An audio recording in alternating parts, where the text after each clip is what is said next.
Just a while ago, PewDiePie has released a video saying that he is done with Google. So the past couple of weeks, I've completely de-Googled. He canceled all his cloud subscriptions and moved everything into a server in his home.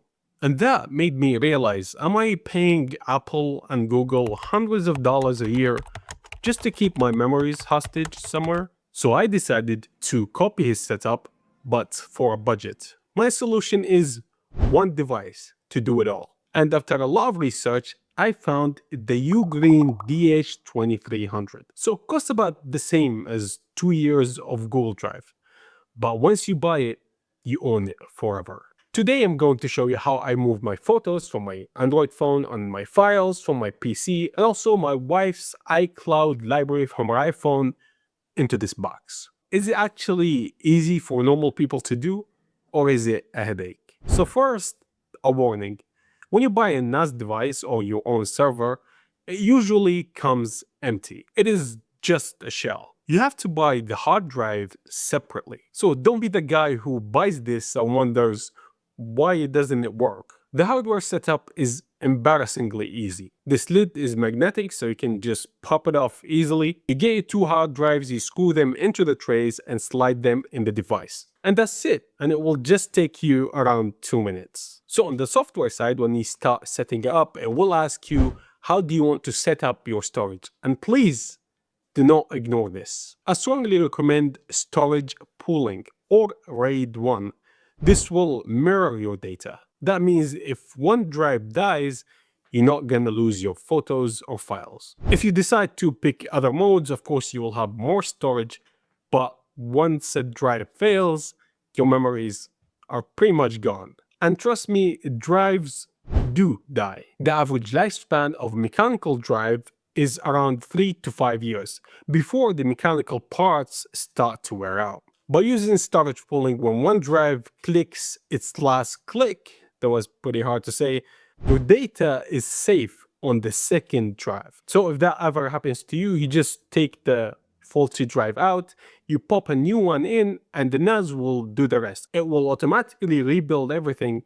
So choose safety over more storage. So when you run it for the first time, it will take around 15 minutes to initialize. So grab yourself a coffee and wait 15 minutes, and when you come back, the de-Googling begins. So when I talk to people about switching, their biggest fear is the Photos app, because Apple Photos and Google Photos are fantastic apps. So is the app that comes with this clunky? Does it look like Windows 98? Surprisingly, no. The Ugreen app actually looks exactly like Google Photos.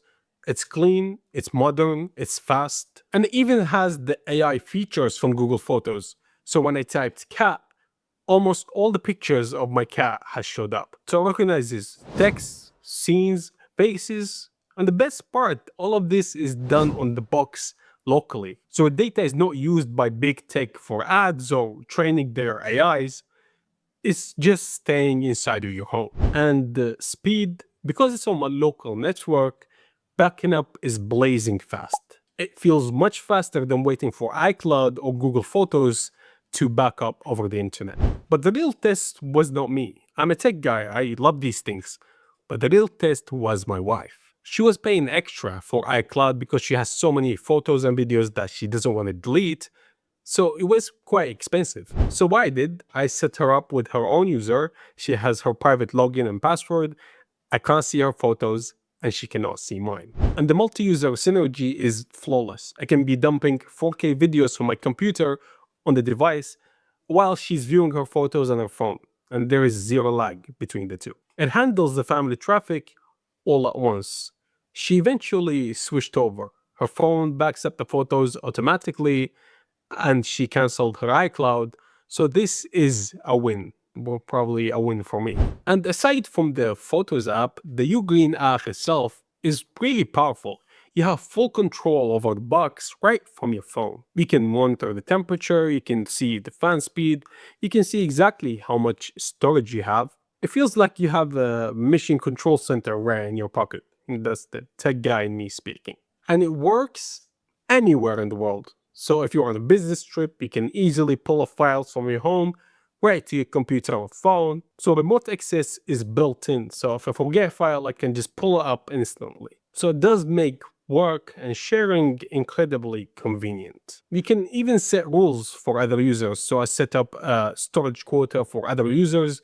For example, let's say I give them 400 gigabytes so they don't fill the entire hard drive with their 4K videos or 8K, these days. So you are the boss of the data, you're the admin, and the app makes it so easy for you to manage on the go. So what is it like living with a server in your room? The fans are incredibly silent. You won't be able to hear them. However, you will hear the hard drives.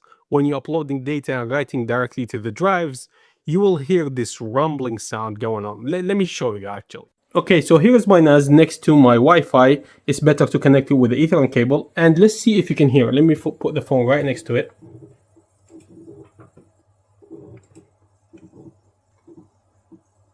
It is not annoying. It sounds like a computer thing. But if you sit next to it in a quiet room for a long time, you will definitely notice it. One bonus feature it does have an HDMI, so you can connect it directly to a TV.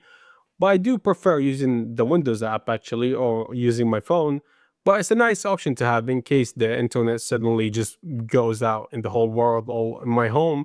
I still have access to my files. So is it worth it paying $200 plus the costs of the drives? If you want to just save money, the math will work out in about 2 to 3 years. But the real value is not money. It's knowing that my photos are mine and nobody can lock me out of my account and nobody other than me will have access to them. So if you want to pull up PewDiePie's reclaim of your digital data, this is the easiest way to do it. So if you like this video, I want you to smash that subscribe button. And as always, link in the description, and I'll see you in the next one.